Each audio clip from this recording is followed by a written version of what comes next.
Salli wa sallim ya salam ala nabi khairil anam wal ali wa sahbihi. Bismillahirrahmanirrahim. Alhamdulillahi rabbil alamin. Wabihi nasta'in ala umurid dunya waddin. Wassalatu wassalam ala ashrafil anbiya wal mursalin Sayyidina wa habibina Muhammadin wa ala alihi wa sahbihi ajma'in. Qala al-musannif al-imam hujjatul islam Abu Hamid Muhammad bin Muhammad al-Ghazali rahimahullah wa nafa'ana bi'ulumih. Wa kana yu'atabu bi kathratil buka fayaqulu da'uni abgi qabla khuruji yaumil buka qabla takhrikil izam wa isti'alil hasha wa qabla an yu'mara bi malaikatun ghilazun shidadun la ya'sun Allah ma amarahum wa yaf'aluna ma yu'marun. Wa qala Abdul Aziz ibn Umar lamma asaba Daudul khati'ah naqasa sautuh faqala ilahi bahha sauti fi safai aswati siddiqin. Wa ruwiya annahu alaihi salam lamma tala buka'uhu wa lam yanfa'hu dhalik dhaka dhar'uhu wa istadda ghammuh faqala ya Rab amma tarhamu buka'i fa'awha Allah ta'ala ilaihi ya Daud nasita dhanbak wa dhakarta buka'ak faqala ilahi wa sajidi kaifa ansa dhanbi wa kuntu idza talawtu zabur kaffal ma'ul jari an jaryihi wa sakana hububur rih wa azallani tayru ala ra'si wa anisatil wuhus ila mihrabi ilahi wa sayyidi fama hadhil wahsyah allati baini wa bainak fa awha Allah ta'ala ilai ya Daud dzalika unsut ta'a wa hadhihi wahsyatul ma'siyah ila akhirih. Makna perkataan kalam Imam Al-Ghazali rahimahullah wa nafa'ana bi ulumih. Nabi Daud alaihi salam dicela tentang banyaknya tangisan, sebagaimana diceritakan bahwa Nabi Daud berhari-hari berbulan-bulan hanya menangis meratap terhadap kesalahan yang pernah Sidin lakukan. Dan tangisan-tangisan Nabi Daud itu dicela oleh orang. Artinya biar nangka itu menangis juga. Berbulan-bulan menangis, yang ditangisakan hanya soal nangka itu.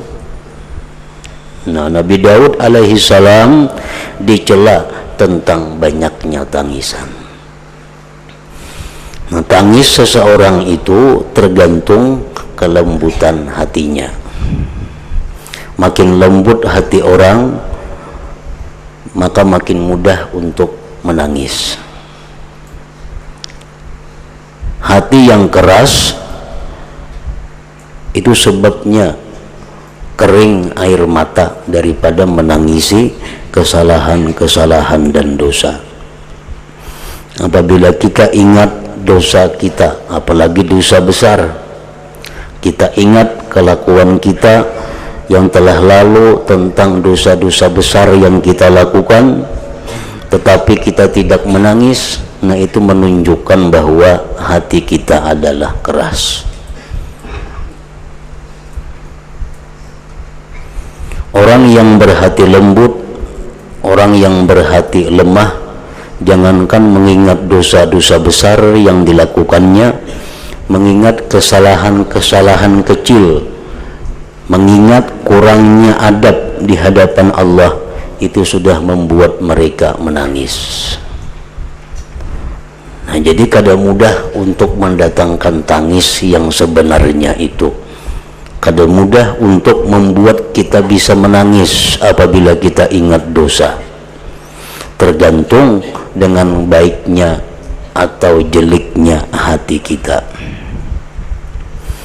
Nah, sampai-sampai para ulama ada yang meneliti dan memberikan solusinya memberikan pengobatannya, bagaimana cara supaya kita bisa berhati lembut, supaya kita bisa menangisi dosa-dosa yang telah lalu. Antara lain mereka mengatakan adalah memperbanyak bergaul, berkawan dengan orang-orang saleh, memperbanyak berkawan, bergaul dengan orang-orang yang lembut hatinya, menjauhi, menghindari daripada makan atau minuman yang haram, karena itu sangat mengeraskan hati, menjauhi, meninggalkan kawan-kawan yang meremehkan maksiat kepada Allah. Nah, itu agar kita punya hati yang bisa menangis bila mana kita ingat keberanian kita kepada Allah Subhanahu wa ta'ala. Seperti halnya para nabi-nabi, Nabi Daud alaihissalam. Nah, beliau selalu menangis sampai-sampai dicaci maki orang karena banyaknya menangis. Padahal kesalahan beliau itu kalau menurut ukuran kita kada salah, tapi karena makam kedudukan beliau yang tinggi di sisi Allah, yang demikian dianggap satu dosa, satu kesalahan. Padahal menurut kita, rancak kayak kita menggawin itu, melihat ada ampun orang nang baik, jakanya aku beisi nangka itu, rancak kayak kita nangka itu. Baik apa-apa kita lihat nang baik-baik ampun orang, ada tersirat di hati, jakanya aku beisi itu, jakan itu ampun kok. Nah, tapi untuk kelasnya para nabi itu sesuatu perbuatan yang dicela. Nah, Nabi Daud alaihissalam dicela tentang banyaknya tangisan. Maka beliau berkata, Nabi Daud menjawab, biarkanlah aku menangis sebelum keluar hari menangis. Biarkanlah aku menangis sebelum keluar hari menangis. Sebab hari menangis itu adalah hari-hari kita di dunia. Di dunia inilah tangisan kita berharga. Di dunia inilah tangisan kita berpahala, tangisan yang baik tadi. Nah, di dunia inilah tangisan kita bermanfaat untuk mencegah diri kita masuk api neraka. Karena setiap air mata yang keluar disebabkan takut kepada Allah, maka air mata itu mendinding kita daripada api neraka. Anggota tubuh yang disentuh oleh air mata takut kepada Allah itu merupakan dinding dari api neraka. Nah, oleh karena itu dianjurkan apabila kita menangis karena ingat dosa kita, kita menangis karena takut kepada Allah, dianjurkan air mata itu kita ratakan ke seluruh tubuh kita, dikusayakan ke muka, ke kepala, ke tangan, karena air mata yang keluar karena tangisan itu, tangisan takut kepada Allah itu adalah sangat berguna, berfungsi untuk mendinding tubuh daripada api neraka. Nah, kalau sudah di dalam kubur, jangankan dalam kubur, sudah kita melihat malaikat maut, nah tangisan kita walaupun saimbir banyaknya kada berguna lagi. Kalau sudah kita melihat Israel datang, apalagi di akhirat kayaknya menangis, kada ada gunanya lagi, kada ada manfaatnya lagi. Nah, lain di dunia setitis pun banyak manfaatnya. Biarkanlah aku menangis sebelum keluar hari menangis, sebelum penguyakan tulang-tulang dan nyala terbakarnya perut, dan sebelum diperintahkan kepadaku para malaikat yang bersikap kasar dan keras. Mereka itu tidak akan maksiat kepada Allah terhadap apa yang Allah perintahkan pada mereka, dan mereka selalu mengerjakan apa yang diperintahkan. Malaikat-malaikat azab itu adalah malaikat yang keras dan kasar, malaikat yang tidak ada balas kasihan sedikit pun di dalam hatinya kepada orang-orang yang maksiat kepada Allah. Nah, jadi itu sebelum hari itu menangis ada manfaatnya, sebelum hari itu menangis ada gunanya, ada pahalanya. Asal tangisan itu tangisan yang bersumber daripada takut kepada Allah. Sebagaimana disebutkan di dalam kitab Al-Manhajus Sawi yang kita baca malam Jumat itu, di situ dikisahkan berbagai macam tangisan, berbagai macam air mata, tetapi kada semuaan tangisan itu berpahala. Ada tangisan yang berpahala, ada tangisan yang sia-sia, ada tangisan yang jadi dosa. Nah, jadi tangisan-tangisan yang dipuji itu adalah tangisan yang membuat pahala. Ibnul Qayyim Al-Jauziyah mengatakan bahwa ujar Sidin tangisan itu macam-macam. Yang pertama Sidin menyebutkan di dalam kitab Manhajus Sawi itu Bukaur Rahmah Warriqah, ada tangisan kasih sayang, tangisan kasihan.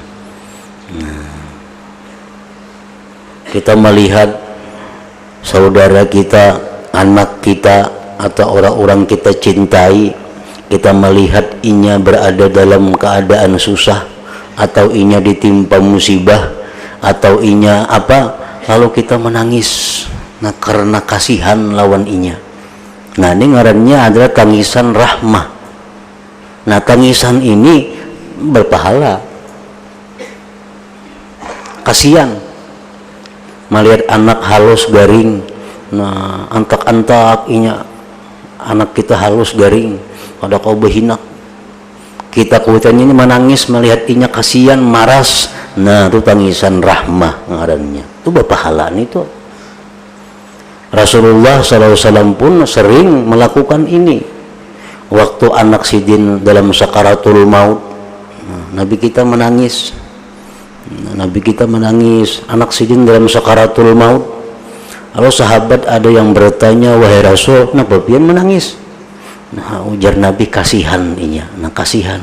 Ini tangisan kasihan, bukan tangisan kadariba dengan takdir Tuhan, bukan.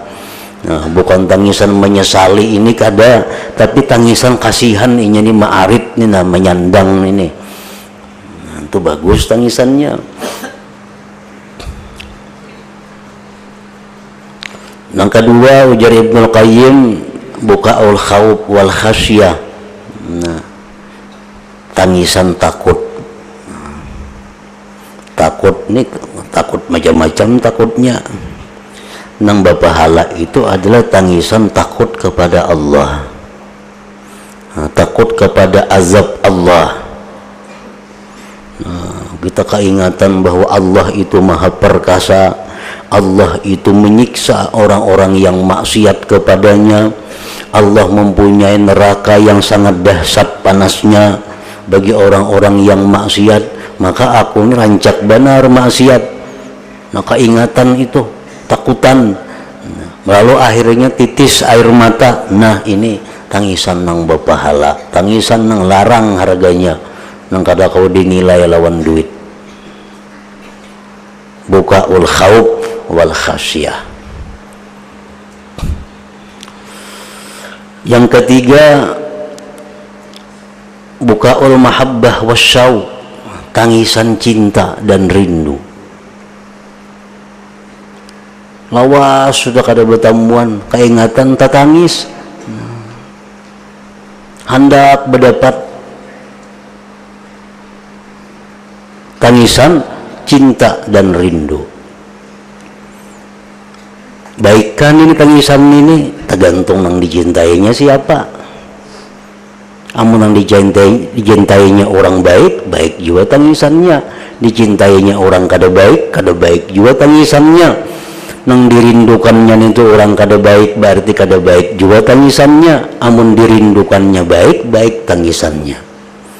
Macam sahabat-sahabat Rasulullah Begitu Rasulullah wafat, sahabatnya seringkali berkumpul duduk menangisan karena rindu. Dahulu ada Nabi duduk bersama kita, ada Rasulullah minum-minum melawan kita. Nah sekarang gak ada lagi menangisan sahabat. Ini rindunya kepada Rasulullah. Menangis itu tangisan yang berharga, tangisan yang berpahala. Itu membuka mahabbah wasyauq. Orang menangis umpamanya ditinggalkan bini mati, tangisan apa itu ngarannya? Berpahala kah tangisannya? Kadakah? Kada tahu juga apa ngaran tangisannya.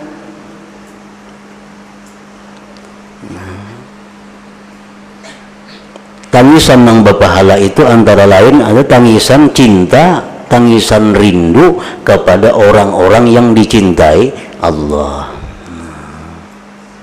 Sayyidina Bilal begitu hendak azan, kada kawa bang menangis. Kenapa? Karena keingatan dahulu Nabi nyuruh Bilal azan.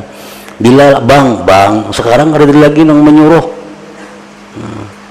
Bila hendak bang menangis, Bilal itu karena rindu lawan Nabi. Nah ini tangisan syauq kepada Rasulullah Sallallahu Alaihi Wasallam. Yang keempat, bukaul farah was surur, tangisan gembira, kasukaan, menangis jadinya. Berpahalalah tangis kasukaan ini, tergantung napa nang disukakannya, tergantung napa nang digembirakannya. Orang menghafal Quran, menghafal hari-hari menghafal Quran, begitu tuntung hafal Quran, dites hafal, dinyatakan hafal, menangis punya kasukaan karena kalau menghafal Quran itu. Nah ini tangisan nang berpahala, karena yang disukakan itu adalah kebaikan.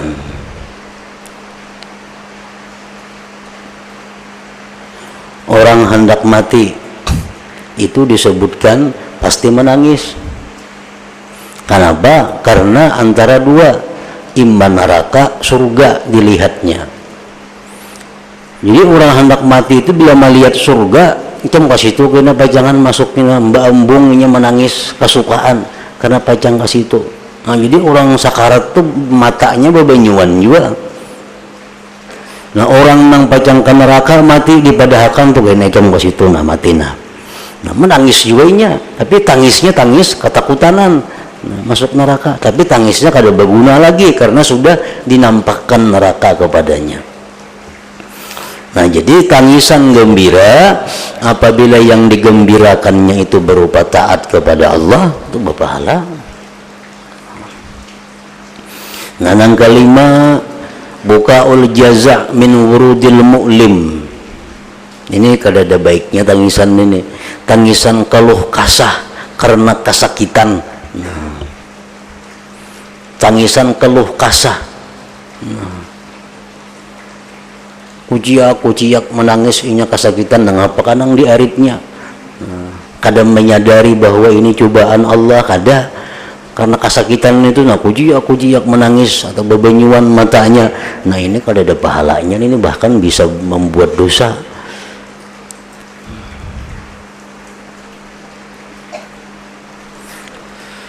Yang keenam, bukaul huzun, tangisan sedih, tangisan duka cita. Nah, ini tergantung nang disedihakannya apa. Nang disedihakannya baik, jadi pahala tangisannya. Nang disedihakannya itu kada baik, kada jadi pahala. Bukaul huzun. Yang ketujuh, bukaul khawar wadda'ab, tangisan lemah. Tangisan lemah. Orang kawa sama manggawi, seorang kada kawa, tatangis. Orang samuan hafalan, seorang seikung kada hafal dibuncuk, tatangis kada hafal.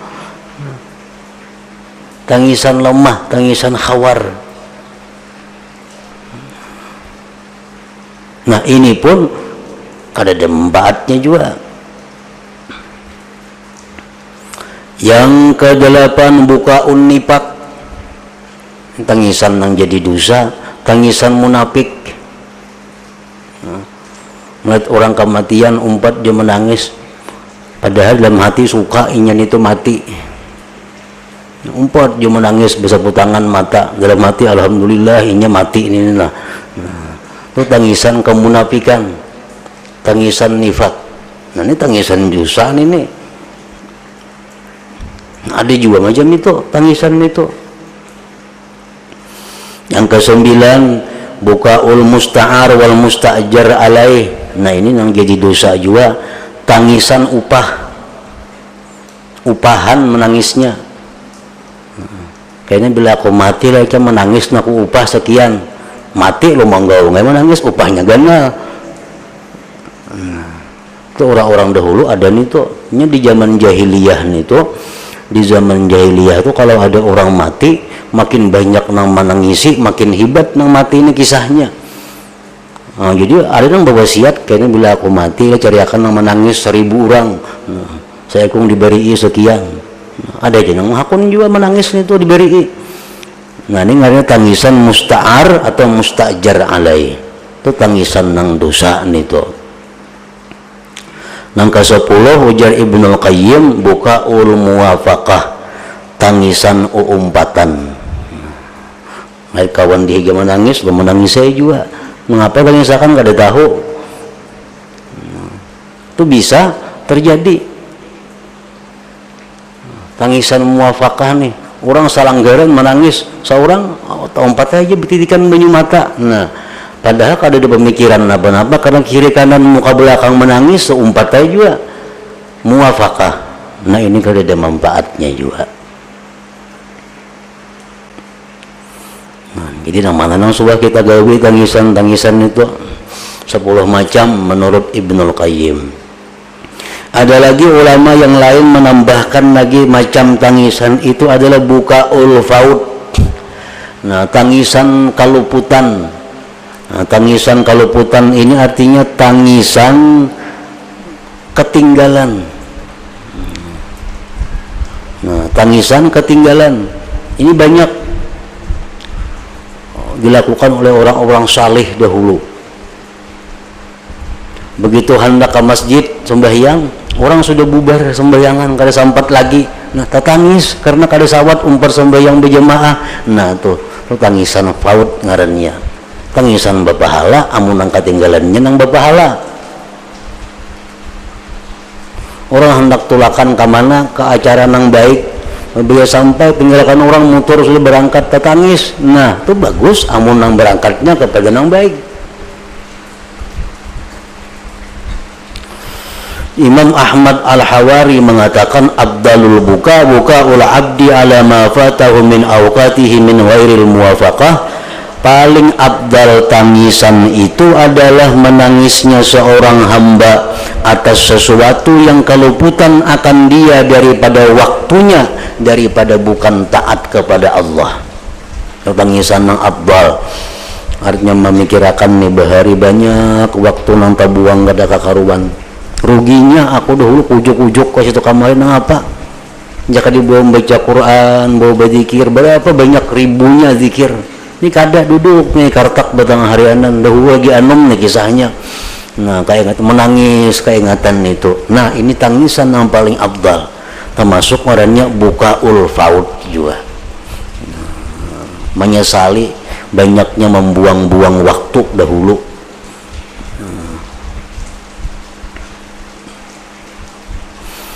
Nah, ada lagi para ulama yang menambahkan tangisan yang baik itu adalah bukaul haya. Nah tangisan malu, malu kepada Allah artinya. Baririt dapat nikmat, kada berhenti dapat nikmat nih.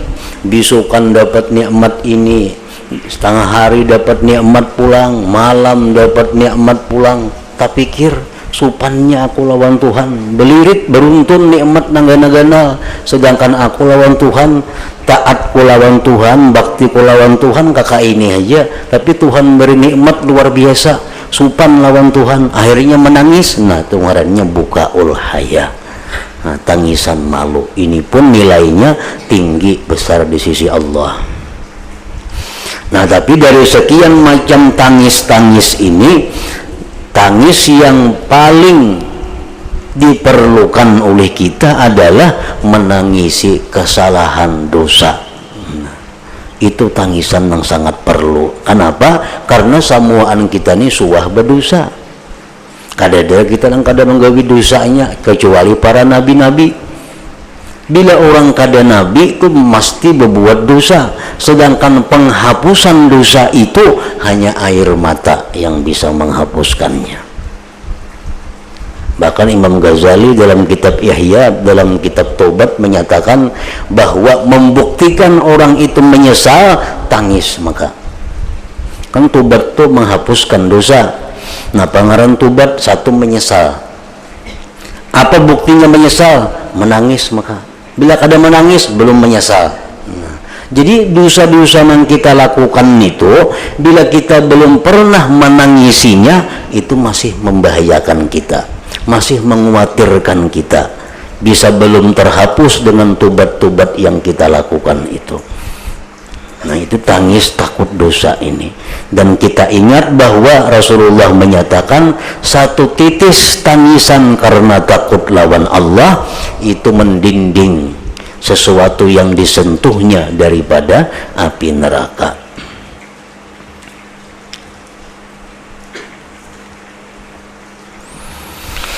Abdul Aziz ibnu Umar berkata,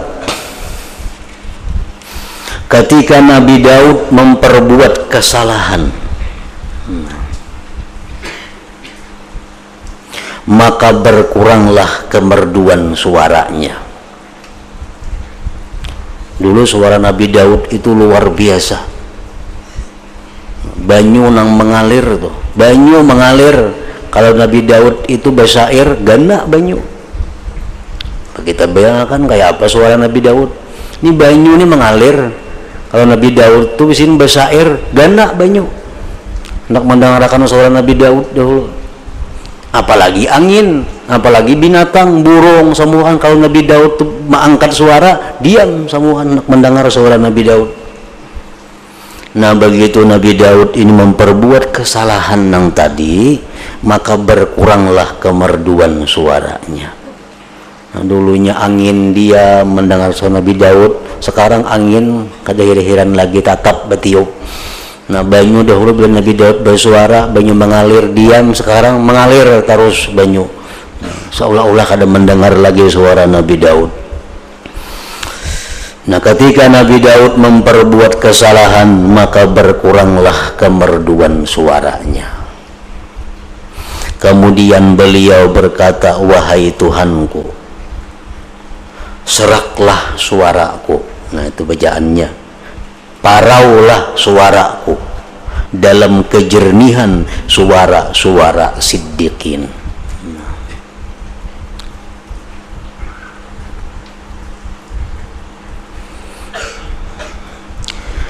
Dan diriwayatkan bahwasanya Nabi Daud alaihi salam manakala telah lama tangisannya dan tidak bermanfaat yang demikian itu, arti kada bermanfaat tuh kada dihirani Tuhan lagi.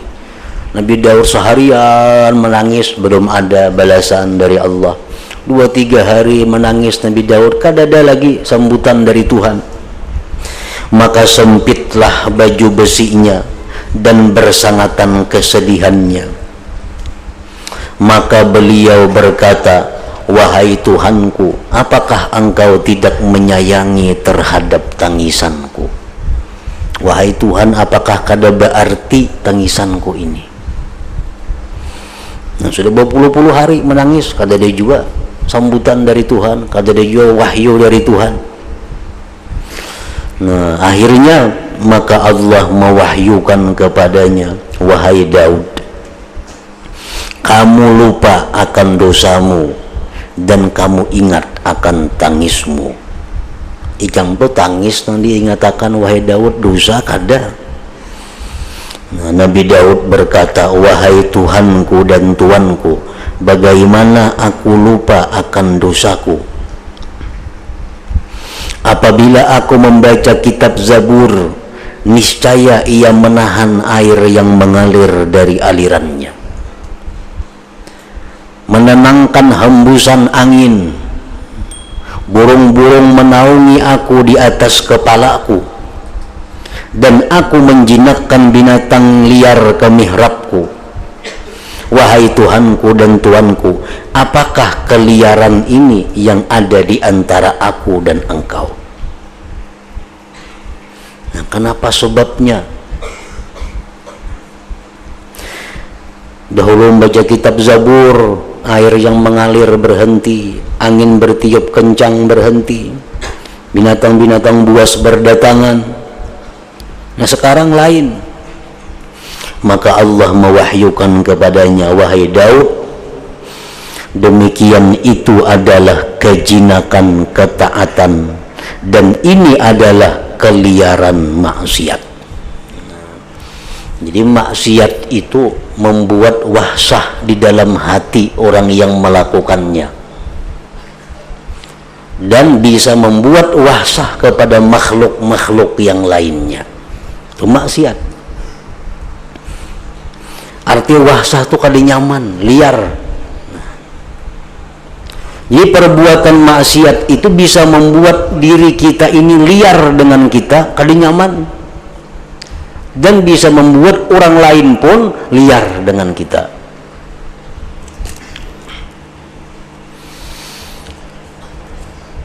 Tapi kalau perbuatan dosa itu sudah jadi kebiasaan, jadi kerancakan, nah maka sifat wahsyah itu hilang dari diri kita. Macam manusia itu diciptakan Allah dalam keadaan suci, bersih manusia. Lahir sampai inya remaja, kada pernah berzina, kada pernah minum arak, kada pernah berjudi, kada pernah membuka aurat, kada pernah apa, bersih ini manusia. Nah, begitu manusia ini pertama kali inya berbuat dosa, umpamanya berzina, itu otomatis si manusia yang masih suci ini menemukan kegelisahan dalam dirinya. Itu pasti sudah. Karena maksiat itu membuat dirinya wahsyah, membuat dirinya liar. Orang tuh yang belum pernah berbuat maksiat, gawi maksiat, hatinya kada karuban tuh, kada karuban rasa. Orang yang kada pernah minum arak, tanginum arak sekali, nah timbul wahsyah dalam dirinya. Orang yang berpakaian rapat menutup aurat, sekali turun nang membuka aurat, itu hatinya, dirinya wahsyah, liar, dirinya kada nyaman. Itu menunjukkan bahwa ada kemurkaan Allah di dalam dirinya. Nah, tapi nang ini wahsyah ini bila tak ulang-ulangnya hilang. Nah, karena isok membuat maksiat itu pulang, bakurang sudah wahsyahnya. Karena isok berbuat pulang, akhirnya jadi nyaman berbuat maksiat. Nah, ini sudah tanda kepada negatif, tanda kepada celaka seseorang. Nah, jadi berbuat maksiat itu dulunya adalah kada nyaman, dulunya liar, akhirnya maksiat itu jadi biasa, kemudian lagi maksiat jadi kenyamanan. Nah, itu sudah alamat sudah. Nah, jadi jangankan diri kita, roh kita yang suci ini yang liar, orang-orang sekitar pun liar kepada kita. Nah, dan ini adalah keliaran maksiat, ujar Tuhan kepada Nabi Daud. Wahai Daud, Adam itu makhluk dari makhlukku. Nabi Adam, aku ciptakan dia dengan kekuasaanku, dan aku tiupkan padanya dari ruhku. Aku suruh sujud kepadanya para malaikatku. Aku pakaikan pakaian kemuliaanku. Aku letakkan mahkota padanya dari mahkota kebesaranku. Ia mengadu kepadaku tentang kesendiriannya di dalam surga, maka aku kawinkan dia dengan Hawa, hamba perempuanku. Aku tempatkan dia di dalam surgaku. Dia berbuat maksiat kepadaku, maka aku usir akan dia dari berdekatan denganku dalam keadaan telanjang dan hina. Dalam surga itu kada kaum maksiat. Orang maksiat di surga itu otomatis diusir oleh Allah, dan orang maksiat pun kada kaum masuk surga sebelum dapat ampunan rahmat maghfirah dari Allah. Sedikit aja kita ada berisi dosa, kada kawa ke surga nanti. Kalau kada dihapus dahulu maka hanya bisa masuk ke surga. Dan di surga sekecil apapun kesalahan kita diusir. Nabi Adam cuma hanya sekadar makan buah huldi, diusir dari surga dalam keadaan telanjang dan hina. Wahai Daud, dengarkanlah daripadaku. Yang benar aku firmankan. Kamu taat kepadaku, maka aku mengikuti kamu. Kamu meminta kepadaku, maka aku memberi kamu. Kamu berbuat maksiat terhadapku, maka aku beri timpu kamu. Kita ini berbuat maksiat langsung ke dihukum Tuhan kada. Nah diberi timpu. Ada yang diberi timpu sehari, 2 hari, setahun, 10 tahun, 50 tahun diberi timpu supaya tobat. Kamu berbuat maksiat terhadapku, maka aku beri timpu kepadamu. Bila mana kamu kembali kepadaku atas yang ada dari kamu, niscaya aku terima kamu. Jadi artinya bagaimanapun dosa kita kepada Allah, kalau kita tobat, kalau kita kembali kepada Allah dengan benar-benar kembali, maka Allah pasti akan menerima keadaan kita yang sudah tobat itu. Nah kemudian Yahya bin Abi Katsir berkata,